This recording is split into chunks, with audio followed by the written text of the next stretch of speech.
Life as a marketer was a relentless race, but I was good at it, really good.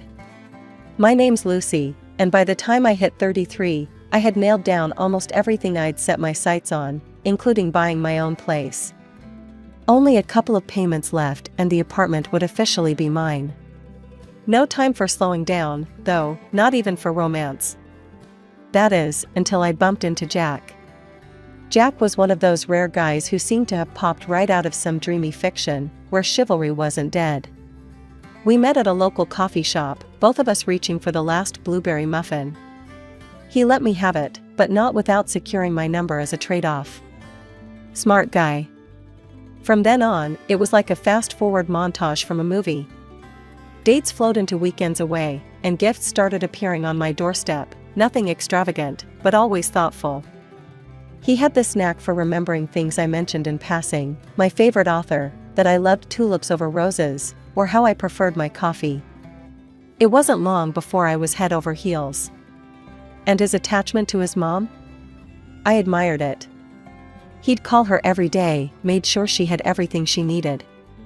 "She's my queen," he'd say, and I saw it as a sign of his loyalty and love.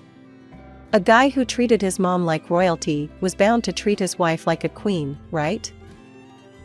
Then came the proposal.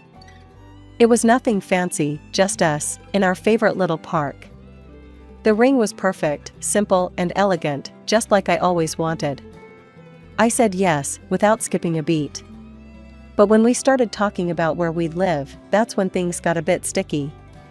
His mom, Maggie, sweet as she was in her own way, had her own ideas. She wanted us to move in with her. Jack broached the topic gently one evening, while we were cleaning up after dinner in my apartment. "Lucy, babe, Mom suggested we move in with her. Saves money, and she'd love the company," he said, drying a plate and not quite meeting my eyes. I put down the dish I was washing, water still running. "Jack, I love your mom, you know I do. But babe, we need our own space. Just us." He looked conflicted but nodded. "I get it, I really do. It's just, Mom's alone a lot, you know?" I turned off the water and leaned against the counter. "What if we find a place nearby? That way, we're close, but not too close. She can have us over anytime she wants, but we keep our privacy too. How does that sound?" Jack's face brightened. "Yeah, that could work. I'll talk to her about it." And so, we compromised. We found a rental not 10 minutes from Maggie's place. It seemed ideal. I figured over time, as we settled into married life, Jack's attachment might shift more towards our little unit. With that in mind, I rented out my apartment and started stashing away the extra income. The move was smoother than I expected. Jack was happy because his mom was just a stone's throw away, and I was relieved to maintain some independence. We fell into a comfortable routine, Jack and I commuting to work together most days, coming home to our little sanctuary. But as weeks turned into months, I couldn't shake the feeling that the ties that bound Jack to his mom weren't loosening. Every decision, big or small, seemed to need her stamp of approval. I found myself wondering if our compromise was truly that, or just a temporary fix to a permanent issue. Life was bustling as usual, my marketing job keeping me on my toes during the day, and the new marital home chores waiting each evening. Things took a sharp turn when Maggie fell sick. It wasn't anything life-threatening, thank goodness, but enough to knock the strength out of her. "Lucy, can you check on Mom after work? She's really not feeling well," Jack asked one morning as we were rushing out the door, his face lined with worry. "Of course, I'll swing by and see what she needs," I replied, squeezing his hand. Little did I know, this would become my new routine. Each evening, I'd go straight from the office to Maggie's. She had a specific way she liked things done, especially when it came to her meals. "I can't eat that reheated stuff, it messes with my stomach," she'd complain if I ever dared suggest cooking enough to last a couple of meals. So, I found myself cooking fresh meals daily, her preferred dishes that I slowly mastered. After Maggie recovered, I thought my after-work visits would taper off. I couldn't have been more wrong. She'd grown accustomed to the company and the care. If anything, her demands increased. "Lucy, dear, could you help me with the laundry? And maybe we can order some groceries online," she'd say, her voice always carrying that expectant tone. I did all that and more, picking up her orders, driving her to shops, and every beauty appointment she made. Weekends were no exception. Jack and I spent most of our Saturdays and Sundays at Maggie's, trying to make up for all the family time she missed when Jack's brother cut her off. One particularly exhausting Sunday evening, after a day filled with errands and family gatherings all centered around Maggie's needs, I collapsed on our couch, feeling more like a caretaker than a wife. "Jack, we need to talk," I started, my voice heavy with fatigue. "I love your mom, but I need some space, some time for us." Jack sat beside me, his expression tense. "Lucy, Mom's all alone. You know what happened with my brother. I can't just abandon her. She relies on us." I knew about his brother, how he and his wife had moved away, cutting off all contact with Maggie after their wedding. Torn between my need for independence and my husband's loyalty to his mother, I felt isolated. Yet, seeing Jack so earnest, so committed to not repeating his brother's path, I relented. "Okay, Jack. We'll keep things as they are for now," I conceded, trying to mask my disappointment. "Thank you, babe. I know it's a lot. We'll figure something out, I promise," he said, pulling me into a hug that felt both comforting and confining. As days turned into weeks, my after-work routine remained unchanged. Maggie's house became a second job, one that paid in tired smiles and a sense of duty. My own dreams and desires took a back seat, tucked away like the old novels I no longer had time to read. A year has passed since that conversation, but nothing much had changed. If anything, things got even more intense. Every day after work, my second shift began, cooking, cleaning, running errands for Maggie. By the time I got home each night, I was wiped out. One evening, sprawled on our couch with aching feet propped up, I broached a subject that had been on my mind for a while. "Jack, don't you think it's time we think about having our own little family?" I asked, trying to sound as casual as possible, despite the butterflies in my stomach. Jack's face lit up, a stark contrast to my tired expression. "That's a fantastic idea, babe. Imagine a little one of ours running around. And hey, we could buy a bigger house, move in with Mom to help out. What do you think?" The thought of living permanently under the same roof as Maggie sent a chill down my spine. I was thinking more along the lines of just us, you know? Just our little family. "We can talk about that part later, let's just focus on the baby for now," Jack said quickly, probably sensing my hesitation. I agreed, knowing we needed a serious discussion about boundaries before anything was set in stone. Despite the unresolved living situation, we told Maggie about our plans to try for a baby. Her smile didn't quite reach her eyes. "A baby, huh? That's wonderful. You two will make great parents." Her tone was flat, and I couldn't help but feel a pang of guilt, wondering if she felt like we were trying to replace her with a new family member. But I pushed those thoughts aside, focusing on the future. Months turned into a year, and despite all our hopes and efforts, nothing happened. I followed every health tip I could find, cut out alcohol, ate healthier, hit the gym more. Still, no baby. Worried, I booked an appointment with a specialist to see if something was wrong. Sitting in the sterile clinic, after countless tests, the doctor finally had some answers. "It's unusual, Lucy, but your blood work shows elevated levels of a hormone found in birth control pills. Have you been taking any form of contraceptive?" I stared at him, bewildered. "No, absolutely not. We've been trying to conceive. Why would I take birth control?" The doctor looked just as confused as I felt. "It's definitely odd.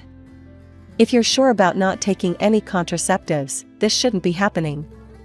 Sometimes, prescriptions can get mixed up." I thanked him, my mind racing as I left the clinic. The drive home was a blur. How could this be happening? I'd been so careful with everything, checking and double-checking everything I consumed. Did someone tamper with my medication? The idea seemed ludicrous, but desperation and confusion clouded my thoughts. That evening, as per usual, I was at Maggie's house, cleaning up after dinner when I noticed something that made my heart stop. An empty package of birth control pills peeking out from underneath some other trash in the bin. The room spun a little as I pulled it out, examining it. This had to be a mistake. "Maggie, can I ask where these came from?" I said, holding up the blister pack for her to see. My voice was calm, but inside, I was anything but. Maggie glanced over, her face draining of color as she saw what was in my hand. "Oh, those? I don't know, must be old," she stammered, looking anywhere but at me. "That's funny, because it looks recent. And I just found out I've been having birth control in my system. Been wondering why we couldn't get pregnant," I said, each word sharper than the last, watching her closely. The air felt heavy, thick with tension as Maggie shifted uncomfortably in her chair. "Lucy, you have to understand, Understand what, Maggie? That you've been messing with my life? My marriage?" The shock was giving way to a burning anger, my voice rising despite my attempt to control it. Maggie sighed, a long, weary sound. "It's just, if you had a baby, then you'd stop coming around as much. Jack would stop. I can't lose him too, not like I lost his brother," she confessed, her voice cracking with emotion. "So you decided to play God with my body?" I was incredulous, feeling the sting of betrayal from someone I had trusted, someone I had cared for. "I'm sorry, Lucy. I thought I was protecting my time with my son. That's all." Her apology sounded hollow, doing nothing to cool my anger. I didn't have it in me to argue further. I left her house, a storm of emotions brewing inside me. At home, I waited for Jack, rehearsing the conversation in my head. When he walked through the door, I didn't waste a moment. "Your mom has been replacing my vitamins with birth control pills. That's why we couldn't get pregnant." I found the pack in her trash. I blurted it out, the words tasting bitter. Jack froze, his expression one of confusion that slowly morphed into disbelief. "Mom? No, she wouldn't." She admitted it, Jack. "She did it because she thought we'd stop visiting if we had a baby." After a moment of tense silence, he sighed, running his hands through his hair. "Lucy, I know it sounds bad, but, you know Mom's been alone a long time. She was just scared. Can't you see that? Please don't be mad at her." "Mad? Jack, she violated my body, our trust. How can you just stand there and defend her?" I couldn't believe what I was hearing. It felt like the world was upside down. "I get it, it's messed up. But she's my mom, Lucy. We can get past this, right? Let's just forget it happened and move on," he said, almost pleading. Forget it happened? As if it were that simple. But I saw in his eyes that arguing would get me nowhere. From that day, I kept a vigilant watch over everything in our home. No more unsupervised visits to the medicine cabinet for Maggie. 2 months later, despite the odds, I found out I was pregnant. The joy was tempered by caution, given the recent betrayal. When we told Maggie, her reaction was as cold as ice. "That's nice," she said flatly, then immediately asked about dinner plans as if nothing significant had been shared. Prepping for the birth of my baby became my new project, as intense as any marketing campaign I'd ever run. I signed up for prenatal classes, eager to learn everything I could about bringing my baby into the world as naturally as possible. Yet every class was a sharp reminder of my solo journey. Couples filled the room, hands entwined, while I sat alone, my chair next to me painfully empty. Jack made excuses for every session. "Babe, you know I've got so much on at work, and Mom needs me tonight." Or, "I'm just not up for it, you know how these things make me feel." It was always something. Feeling more and more isolated, I threw myself into planning for the birth. I chose a clinic specializing in natural water births, located outside the city, known for its serene environment and expert care. It wasn't cheap, but I had been saving every penny from the rental income of my apartment. This was about bringing my baby safely and peacefully into the world, and I wasn't going to cut corners. One evening, while dining at Maggie's, the conversation inevitably turned to finances. "You know, Lucy, I heard those birthing centers cost a fortune. Why waste money when the hospital here does just fine?" Maggie said, her tone more accusing than curious. I took a deep breath, trying to keep the irritation from my voice. "It's not a waste if it ensures the health and safety of your grandchild, Maggie. I've got it covered." Jack, who had been half listening, suddenly tuned in. "Covered? How's that?" "Well, I've got a reserve account from the apartment rental. It's more than enough to cover the costs," I explained, a bit reluctantly. Maggie's eyes sharpened, her interest visibly piqued. "Oh, you've been saving up? That's good foresight." I nodded, feeling their gaze heavy on me, knowing I might have disclosed too much. Quickly, I steered the conversation elsewhere, discussing potential baby names to divert their focus. Despite the ongoing stress, I continued my solo visits to the prenatal classes, each time returning a little more empowered but also a little lonelier. The clinic staff was supportive, and I often stayed back to ask questions about the birth process. Each visit made me more certain of my decision: this was the right place for my baby to come into the world. With the countdown to motherhood ticking ever louder, I decided a short trip to visit my parents in their city was just what I needed. It had been too long since I had surrounded myself with family who were nothing but supportive and loving, a stark contrast to the tense atmosphere back home.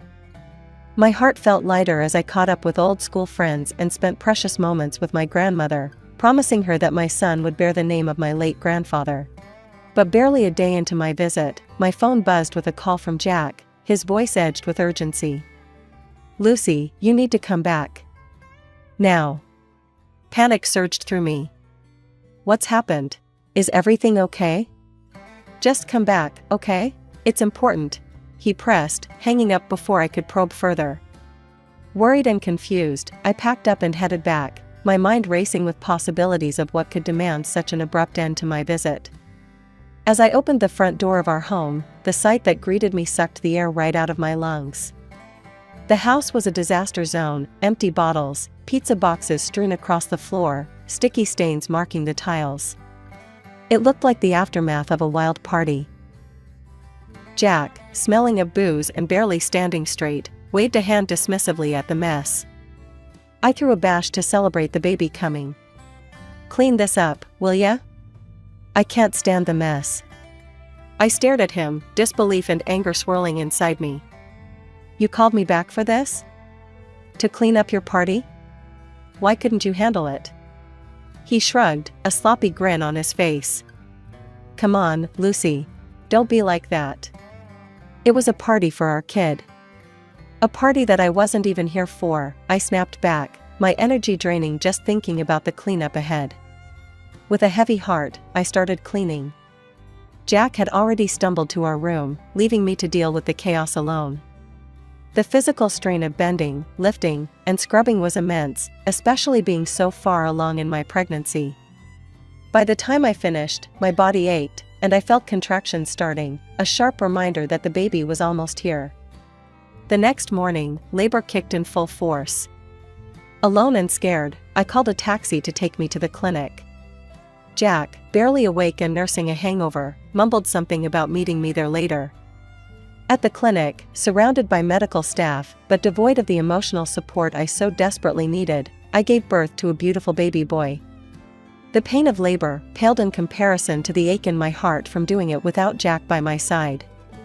He showed up hours later, his congratulations feeling hollow and forced. "I'm here now, huh? Let's just focus on the little guy," he said, avoiding my eyes. The coldness in his voice stung, but nothing hurt more than Maggie's reaction, or lack thereof. When I called her with the news, her response was curt. "A baby shouldn't be shown off until he's at least a month old. Keeps away the bad vibes." Her words, so devoid of warmth, didn't surprise me as much as they should have. In a way, I was relieved. No visits from her meant one less thing to worry about. After what felt like an eternity, I finally brought my baby boy home from the clinic. The quiet of the house was a stark contrast to the chaotic events of the past few weeks.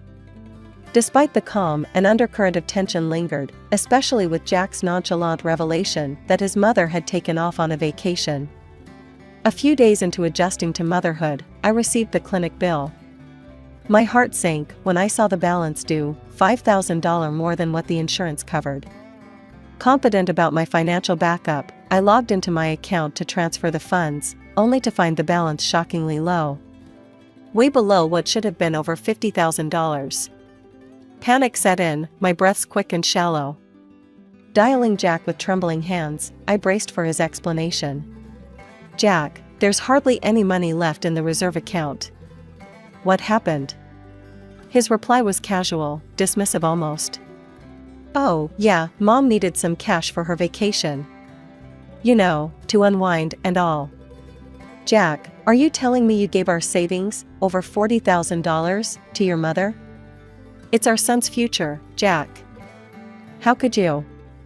My voice rose, a mix of disbelief and rising anger. "Babe, come on. You're blowing this out of proportion. And anyway, you stopped cleaning up at Mom's place, she's tired." "She deserves some fun," he retorted. That was the final straw. His words echoed in my ears, each one chipping away at the last vestiges of patience I had for this marriage. By evening, I was sitting in front of a lawyer, divorce papers spread out in front of me. When Jack saw the papers, his reaction was not what I expected. No anger, no sadness, just a resigned, almost relieved, "All right then." He signed them with a steady hand, grabbed his coat, and left without another word, heading straight to his mother's place. Feeling a mix of liberation and deep sorrow, I decided it was time for me and my son to leave, at least for a while.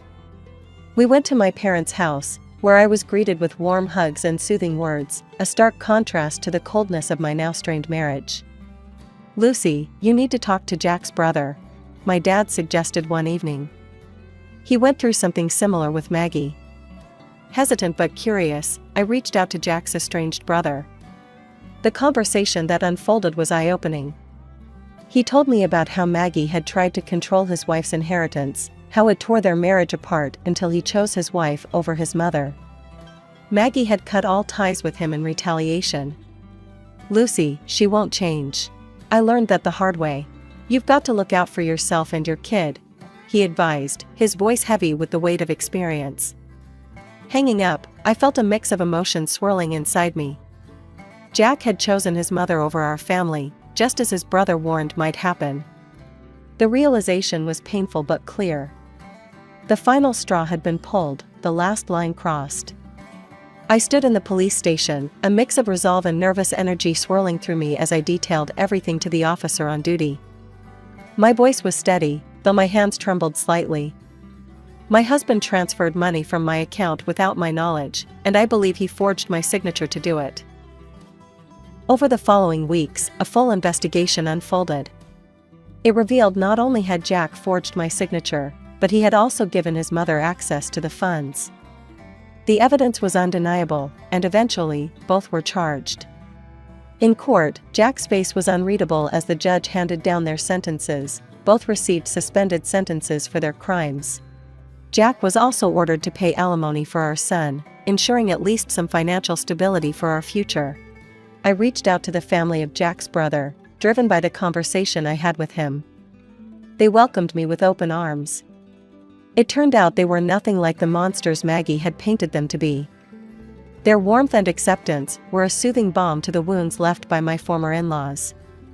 One sunny Saturday afternoon, as our children played together in the backyard, Jack's brother, Mike, threw a couple of steaks on the grill, and his wife, Sarah, handed me a chilled glass of lemonade.